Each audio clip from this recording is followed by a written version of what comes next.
Hi friends, welcome to Pushpa's life. இன்றைக்கி இந்த வீடியோவில் டியூஸ்டே ஒரு பாசிட்டிவான விளாக் தாங்க. கண்டிப்பாக இந்த பதிவு உங்களுக்கு பிடிக்கும். வாங்க வீடியோக்குள்ளே போயிடலாம். இன்றைக்கி ஒரு 3:30 அப்படிங்கும்போதே எழுந்திரிச்சாச்சுங்க.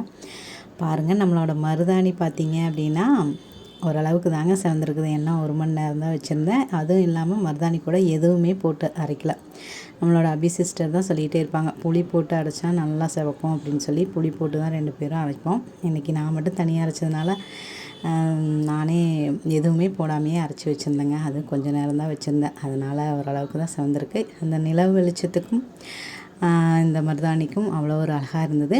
இன்னொரு விஷயம் உங்கள் கூட நான் ஷேர் பண்ணிக்கணும் அப்படின்னு நினைக்கிறேன். என்ன அப்படின்னா, ரொம்ப ஸ்ட்ரெஸ்ஸாக இருந்துச்சு ஒரு 2-3 நாளாகவே. ரொம்பவுமே உங்களுக்கே தெரிஞ்சிருக்கும் அப்படின்னு நினைக்கிறேன். நான் பேசும்போதே உங்களுக்கு தெரிஞ்சிருக்கும். இந்த 2-3 நாளாகவே உங்களுக்கு தெரிஞ்சிருக்கும். அப்படி இருக்கும்போது எனக்கு என்ன தோணுச்சு அப்படின்னா, இன்றைக்கி மருதாணினாலும் வைக்கலாம் அப்படின்னு தாங்க மருதாணி வச்சேன். மருதாணி பொரிக்கும் போதும் சரி, அதை அரைச்சி வைக்கும் போதும் சரி, என்னோடய ஸ்ட்ரெஸ் எல்லாம் எங்கே போச்சு அப்படின்னு தெரியலங்க.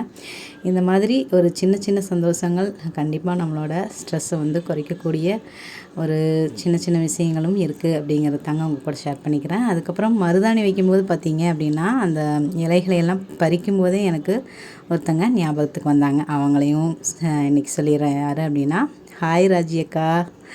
மருதாணி பறிக்கும் போதே அவங்க ஞாபகம் தான் வந்துச்சு. நான் அதை வீடியோவில் நேற்று ஷேர் பண்ணணும் அப்படின்னு நினச்சேன், ஆனால் மறந்துட்டேன்.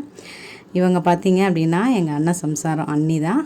சைலண்ட்டாக வாட்ச் பண்ணிகிட்ருக்குறாங்க நம்மளோட வீடியோஸை. எந்த ஒரு கமெண்ட்ஸுமே கொடுக்கறதில்ல. கண்டிப்பாக இந்த வீடியோஸ் பார்த்துட்டு ஒரு ஹாயாவது சொல்லுங்கள் ராஜி அக்கா. மருதாணி வைக்கும்போது அந்த இலைகள்லாம் பறித்து கொடுன்னு சொல்லி ஒரு நாள் கேட்டிருந்தீங்க. நான் இது பறிக்கும் போதே உங்களுக்கும் சேர்த்து பறித்து கொடுக்கலாமான்னு கூட யோசித்தேன். டைம் கொஞ்சம் இல்லாததுனால நான் மட்டுமே வச்சுட்டேன் ராஜி அக்கா. சாரி. நீங்கள் பறிக்கணும், வீட்டுக்கு வரணும்னு தானே ஆசைப்பட்டுருக்குறீங்க. அதனால் வீட்டுக்கு வாங்க, சரிங்களா? 2 பேரும் சேர்ந்தே பறிக்கலாம். சரி. அதுக்கப்புறம் இன்றைக்கி பார்த்திங்கன்னா அவ்வளோ ஒரு ஹாப்பியாக இருந்தது. அந்த நிலவுக்கும் நம்மளோட மருதாணி வச்ச அந்த சந்தோஷமும் எல்லாமே சேர்ந்து அவ்வளோ ஒரு ஹாப்பினஸ்ஸாக இருந்ததுங்க. ஒரு 3:30 அப்படிங்கும்போது என்னோடய எக்ஸசைஸ் எல்லாம் 3:30லேருந்து ஒரு 4:30 வரைக்கும் எக்ஸசைஸ் வேலைகள் எல்லாம் முடிச்சுட்டு அதுக்கப்புறம் ஃப்ரெஷ் அப் ஆகிட்டு ஒரு 4:30 அப்படிங்கும்போது இன்றைக்கி தீபம் எல்லாம் ஏற்ற ஆரம்பிச்சிட்டேன் அப்படின்னு நினைக்கிறேங்க. அவ்வளோ ஒரு ஹாப்பியாக இருந்தது. 3:30 அப்படிங்கும்போது தெரிஞ்ச அந்த நிலவு பார்த்திங்க அப்படின்னா, நம்ம தீபம் கொண்டு போய் காட்டும்போது காணாமல் போயிட்டாங்க. அந்த நிலவு இப்படி தான் ஒளிஞ்சு என் கூட விளையாண்டுருக்குதுங்க. பௌர்ணமி வரப்போகுது அப்படிங்கிறதுனால அவ்வளோ ஒரு அழகாக இருந்தது நிலவு. நைட்டில் பார்க்கும்போது ஒரு இடத்துல இருக்குது, காலையில் பார்க்கும்போது இப்படியே மாறிட்டே இருக்குதுங்க. அது நகர்ந்து போகிறத இவ்வளோ நாளாக நான் இதையெல்லாம் பார்த்ததில்ல. இப்போ பார்த்தீங்க அப்படின்னா அந்த இருட்டிலிருந்து வெளிச்சத்து வரைக்கும் அந்த நிலவை பார்க்கும்போது எனக்கு அவ்வளோ ஒரு ஹாப்பியாக இருந்ததுங்க. அதையே உங்கள் கூடயும் நான் ஷேர் பண்ணிக்கிறேன். அப்புறம் இன்றைக்கி பார்த்திங்கன்னா எப்பவும் போலயே எனக்கு கிடைச்ச வாய்ப்பு உங்கள் எல்லாருக்குமே கிடைக்கணும் அப்படின்னு மனமாற இறைவன்கிட்ட வேண்டிக்கிட்டேங்க. என்னோடய அஃபர்மேஷன்ஸ், அதுக்கப்புறம் என்னோடய குலதெய்வம், இஷ்ட தெய்வம், முதற் கடவுள் எல்லாத்தையுமே மனமாற வேண்டிக்கிட்டு இன்றைக்கி பார்த்திங்கன்னா அவ்வளோ ஒரு ஹாப்பியாக இருந்தது. அந்த மருதாணி வைக்கும்போது நம்மளுக்கு பிடிச்ச அந்த விஷயத்தை செய்யும்போது எனக்கு எப்படி சொல்கிறதுன்னு தெரியல. அந்த மருதாணி என்னோடய ஸ்ட்ரெஸ்ஸையெல்லாம் போக்கி அவ்வளோ ஒரு ஹாப்பினஸ்ஸாக கொண்டு வந்துச்சுங்க. இது கூடயும் உங்கள் கூட சின்ன சின்ன விஷயங்களை நான் ஷேர் பண்ணிக்கிறேன். நான் ஸ்ட்ரெஸ்ஸாக இருக்கும்போது என்னென்ன பண்ணுவேன் அப்படிங்கிறத உங்கள் கூட நான் ஷேர் பண்ணிக்கிறேங்க.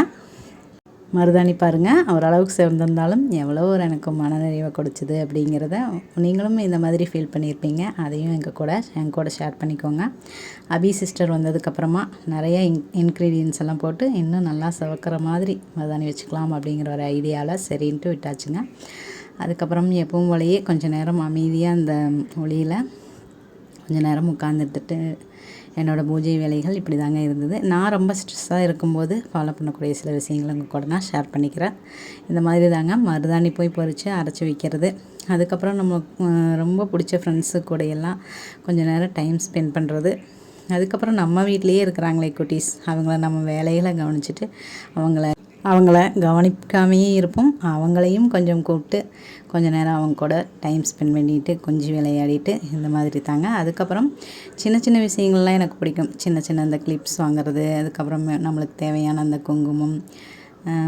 நீங்கள்லாம் என்னென்ன பர்ச்சேஸ் பண்ணுவீங்க அப்படிங்கிறதையும் கண்டிப்பாக கமெண்ட்ஸில் சொல்லுங்கள். அதெல்லாம் எனக்கு ரொம்ப பிடிக்கும். அதனால் பாப்பாவுக்கு இந்த சாந்து புட்டு இந்த மாதிரியெல்லாம் சின்ன ஐட்டம்ஸ் தான்.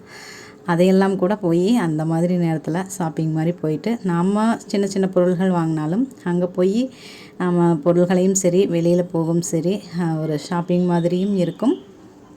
அது நம்ம பெரிய விஷயங்களை வாங்கினாலும் சரி சின்ன விஷயங்களை வாங்கினாலும் சரி அந்த ஷாப்பிங் அப்படிங்கிறது இன்னும் கொஞ்சமே ஒரு ஸ்ட்ரெஸ்ஸை குறைக்கக்கூடிய விஷயங்க. உங்களுக்கு எப்படி அப்படிங்கிறதையும் நீங்கள் கண்டிப்பாக கமெண்ட்ஸில் சொல்லுங்கள்.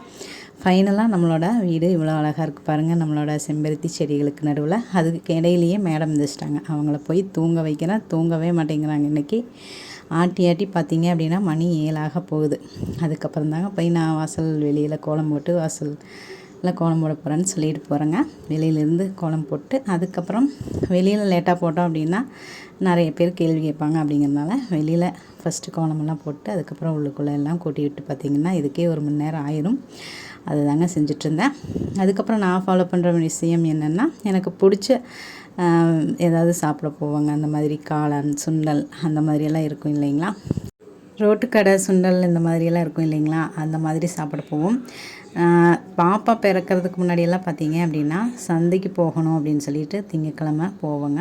இது பார்த்திங்கன்னா தட்டைப்பயிர் நைட்டே நான் ஊற வச்சிட்டேன். சரி, தட்டைப்பயிர் குழம்பு நேற்று வந்து விஜயக்கா செஞ்சுருந்தாங்க. அவங்கள பார்த்தோன்னே நாளைக்கு நாம் செஞ்சிடலாம் அப்படின்ட்டு நேற்று நைட்டே ஊற வச்சுருந்தேங்க. அதை தான் குக்கரில் வச்சு விட்டுட்டு மறுபடியும் கோலமெல்லாம் போடுறதுக்கு ஸ்டார்ட் பண்ணிட்டேங்க.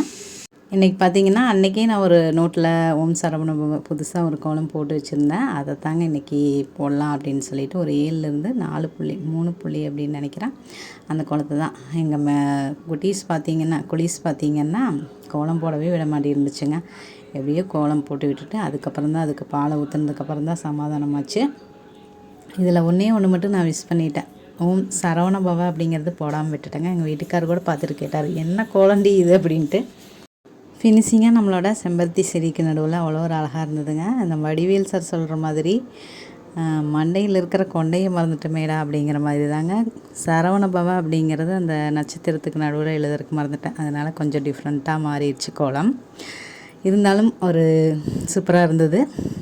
அதுதாங்க கோலம் போடுறதும் கூட என்னோட அந்த ரொம்ப ஸ்ட்ரெஸ்ஸாக இருக்கும்போது சின்ன சின்ன கோலங்கள் 3 புள்ளி இந்த மாதிரி 4 புள்ளி அதில் எல்லாம் கோலமெல்லாம் இருக்கும் இல்லைங்களா, அதையெல்லாம் எடுத்து யூடியூப்பில் பார்த்து தான் போட ஆரம்பிப்பேங்க. இந்த கோலம் போடுறது கூட நம்மளுக்கு ஒரு ஸ்ட்ரெஸ் ரிலீஃபாக தாங்க இருக்கும். அதுக்கப்புறம் நம்ம தள்ளி போட்டு நிறைய விஷயங்களை அப்புறம் செஞ்சுக்கலான்னு நினச்சிட்ருப்போம். அந்த மாதிரி விஷயங்களை எடுத்து செஞ்சாலும் கூட நம்மளோட மைண்ட் வந்து அவ்வளோ ஒரு ஃப்ரீயாக இருக்குங்க. அதுக்கப்புறம் டீக்ளட்டர்னு சொல்லி இப்போல்லாம் சொல்லிகிட்ருக்குறாங்க இல்லைங்களா, நம்ம ரொம்ப நாளாக யூஸ் பண்ணிவிட்டு நம்ம தூக்கி போடலாமா வேண்டாமான்னு ஒரு சில விஷயங்கள் பொருள்களை வச்சுருப்போம். ஒரு சமையல் ரூம்லையாக இருக்கலாம், அந்த மாதிரி ஒரு பழைய ட்ரெஸ்ஸஸாக இருக்கலாம். அந்த மாதிரி அதையெல்லாம் நம்ம கொஞ்சம் எடுத்து க்ளீன் பண்ணி போட்டோம் அப்படின்னாலும் கூட நம்மளோட ஸ்ட்ரெஸ் எல்லாம் கொஞ்சம் ரொம்ப நம்மளோட மைண்டு வேறு எதையாவது திங்க் பண்ணும்போது இந்த மாதிரி ட்ரை பண்ணி பாருங்கள். அதுக்கப்புறம் தட்டைப்பயிறு குழம்பு, ரசம் தாங்க. இன்றைக்கி பார்த்திங்கன்னா சீக்கிரமே செஞ்சாச்சு. என் பையன் ஸ்கூலுக்கு போகிறக்குள்ளேயும் நாங்கள்லாம் சாப்பிட ஆரம்பிச்சிட்டோங்க. அதுக்கப்புறம் எப்பவும் போலவே ரொட்டீன் தான்.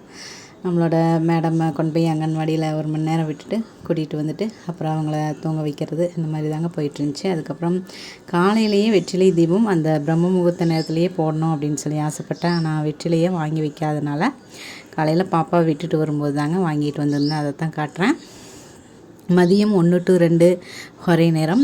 சாயந்தரம் பார்த்திங்கன்னா 7 to 8ன்னு சொல்லுவாங்க. சாயந்தரமாக தான் போடலாம். சரி, காலையில் தீபம் ஏற்றுற மாதிரி இருக்கும், சாயந்தரமாகவும் ஏற்றுற மாதிரி இருக்கும் தாங்க யோசனை பண்ணேன். ஆனால் பார்த்திங்கன்னா இந்த பூவெல்லாம் அந்த டைமில் வாடி போயிடும். அதனால் மதியம் செஞ்சிடலாம் அப்படின்னு தாங்க. இன்றைக்கி பார்த்திங்கன்னா அபிஷேகம் செஞ்சிடலாம் வேலுக்கு அப்படின்னு சொல்லிட்டு தாங்க.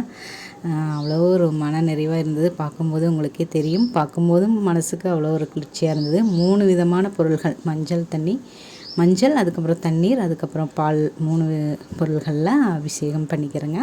அவ்வளோ ஒரு ஹாப்பினஸ்ஸாக இருந்தது.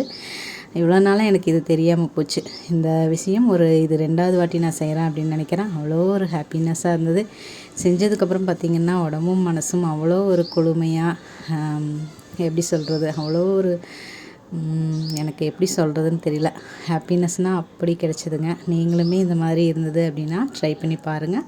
ட்ரை பண்ணி பார்த்துருக்குறீங்க அப்படின்னாலும் கமெண்ட்ஸில் என் கூடயும் ஷேர் பண்ணிக்கோங்க. அதுக்கப்புறம் இந்த மஞ்சள் குங்குமம் பூவெல்லாம் வச்சுட்டு அந்த அழகாக கொஞ்சம் நேரம் ரசிச்சுட்டு அதுக்கப்புறம் செடிக்கு தாங்க, நம்மளோட வாழை மரத்துக்கு தான் அந்த தண்ணியெல்லாம் ஊற்றி விட்டுக்கிறேன். இந்த மாதிரி நீங்களும் உங்களோட ஸ்ட்ரெஸ்ஸாக இருக்கும்போது எந்த மாதிரிலாம் ஃபாலோ பண்ணுவீங்க அப்படிங்கிறதையும், நான் சொல்லாதது ஏதாவது உங்களுக்கு தெரிஞ்சது அப்படின்னா என் கூடயும் ஷேர் பண்ணிக்கோங்க. நானும் ட்ரை பண்ணி பார்க்குறேன். அதுக்கப்புறம் வெற்றிலையில் மஞ்சள் குங்குமம்லாம் வச்சு விட்டுட்டு நம்மளோட நெய் தீபம் தாங்க இன்றைக்கி போடலாம் அப்படின்னு நெய் தீபமாகவே ஏற்றிட்டேங்க. அவ்வளோ ஒரு அழகாக இருந்தது.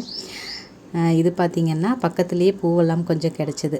நந்தியாவட்டை பூ, அதுக்கப்புறம் அரளிப்பூ, ஒரே ஒரு சங்குப்பூ இந்த மாதிரி கிடச்சிருந்தது. எல்லாத்தையுமே எடுத்து வச்சு அவ்வளோ ஒரு அழகாக இருந்ததுங்க.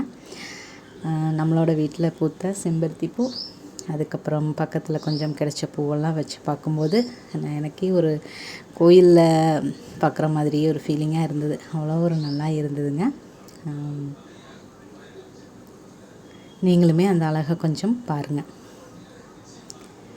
அப்புறம் பார்த்திங்கன்னா இந்த மாதிரி அபிஷேகம்லாம் செய்யும்போது விக்கிரகங்களுக்கெல்லாம் உயிர் வந்துடும் அப்படின்னு நேற்று அபியக்கா சொல்லியிருந்தாங்க, ஒரு பதிவில் சொல்லியிருந்தாங்க. அது எனக்கு ஞாபகம் வந்துச்சு. அதனால் அவங்க வந்து நேற்று வெற்றிலை தீபம் போட்டதை ஷார்ட்ஸில் போட்டிருந்தாங்க. அது கூடயே கரும்பு சர்க்கரையும் அவளும் வச்சுருந்தாங்க அபியக்கா. அவங்கள பார்த்து தான் நானும் இன்றைக்கி காப்பி பண்ணிட்டேன். இதையெல்லாம் நான் மறந்துட்டேன். அதனால் இன்றைக்கி நான் நெய்வேத்தியமாக அவளும் கரும் சக்கரையும் வச்சுக்கிறேங்க. மனமாற ஒரு திருப்தியாக இன்றைக்கி வந்து என்னோடய வெற்றிலை தீபம் போட்டு முருகரை அவ்வளோ ஒரு அழகாக வழிபட்டேங்க. மதியம் பார்த்திங்கன்னா இப்படி தான் நம்ம வீடு இருக்குது. செம்பருத்தி செடி, அப்படியே நம்மளோட தீபம், வெற்றிலை தீபம் எல்லாம் பார்க்குறதுக்கு அவ்வளோ ஒரு அழகாக இருந்ததுங்க. இது வந்து பாப்பாவை தூங்க வச்சுட்டு ஒரு 4 மணியும் போது நான் வெளியே வந்தேன். அப்போ கூட இந்த தீபம் எரிஞ்சிட்டு தான் இருந்தது. இது பார்த்திங்கன்னா நைட்டு ஒரு 7 மணிக்கு மேலே இருக்கும் அப்படின்னு நினைக்கிறேன். நிலவு அவ்வளோ ஒரு அழகாக இருந்ததுங்க. அதுக்கப்புறம் நம்மளோட ஃபேமிலியில் இருக்கிற எல்லாத்துக்குமே ஒரு ஹாய் சொல்லிடலாங்க. Hi Anitha sister, hi Pushpavathi sister, hi Devpriya sister, hi Priya sister, hi Vasi sister, hi Vijay sister, hi Thenmozhi sister, hi Abhi sister. இன்னும் யாரையெல்லாம் விட்டுட்டேன் அப்படிங்கிறது தெரியல. கண்டிப்பாக கமெண்ட்ஸில் வந்து ஞாபகப்படுத்துங்க. இந்த வாழ்க்கை நமக்கும் நம்மளை சுற்றி இருக்கிறவங்களுக்கும் மகிழ்ச்சியவே தரட்டுங்க. தேங்க்ஸ் ஃபார் வாட்சிங் ஃப்ரெண்ட்ஸ். தேங்க்யூ.